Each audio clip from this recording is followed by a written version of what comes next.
Hello, I'm Patrick McAndrew from the Open University, where I work on various open educational resource projects such as the OLnet project, OpenSE and OpenEd, as well as being the Associate Director of Learning and Teaching within the Institute of Educational Technology.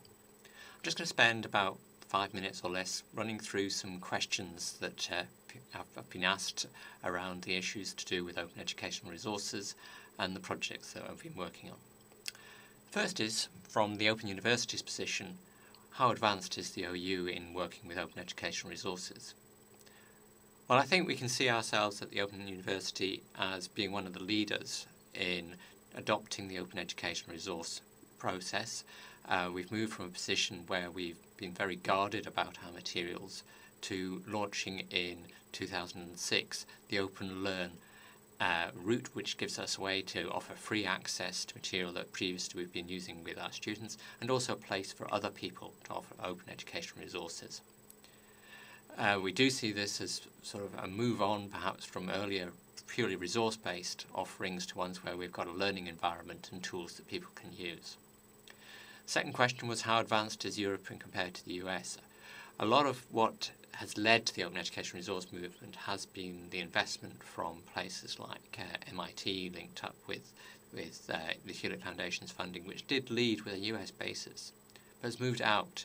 And indeed, some of the initiatives in Europe, I think, are part of a second wave of looking beyond simple release to more how it's changing practice. And so there's a sense in which we can build on the foundation of work in open education resources to adopt almost an open educational resource 2.0 position of connecting up with community, looking at practice, and building up on the basis of free materials now coming out without direct initiative funding. Within Europe too, as well, there's some really important initiatives going on in places like the UK and the Netherlands, and other countries are now looking to bring in sort of a policy level issues around open education resources. Right, my third question was about incentives for involvement. I think we can see this at different levels. There's personal incentives. For instance, one of the successes in the Open University was to appeal to people to provide access to the material they were most proud of. So material that might have been used with just a few students or be perhaps on the verge of disappearing from a course, but really valuable, and to use that as a basis for opening up. That's quite an incentive to have more people seeing material. And I was talking recently to someone from Oxford University working in philosophy, and their openly available lectures have become extremely popular, and they sort of changed the attitude of people to her work in philosophy from being perhaps seen as obscure to being seen as very high profile. And she believes this probably led to an invitation to develop a book with a publisher. So that's the personal level incentive. For organisations, I think the incentive is to find new ways to both attract students by making it clear what goes on, looking at ways in which they can work with technology. Working openly with technology can accelerate and advance the work there, but also ways to collaborate with other universities without getting tied up in deals about copyright and permissions. There is a research report available from the Open University which details more of the experience around this area with OpenLearn.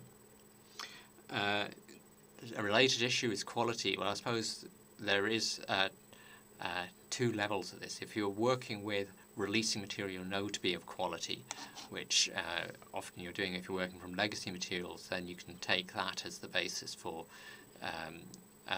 quality. Otherwise, there is a whole new process of quality that can come around releasing material for others to improve and get improved quality. Rights and publishing, this is a key question. The publishers are very interested in what can come next as more and more materials available for free, and they're interested in new models. And the Creative Commons license is a common view on what it means to give permissions in advance for people to do things. It doesn't solve all the issues. You need to be quite pragmatic about copyright. And coming to the end, the last question was about the need for research. Yes, I think we need to move to a research basis around the work on open educational resources, and my own project, OLnet, is key in looking at that across globally in collaboration with Carnegie Mellon University and the Hewlett Foundation.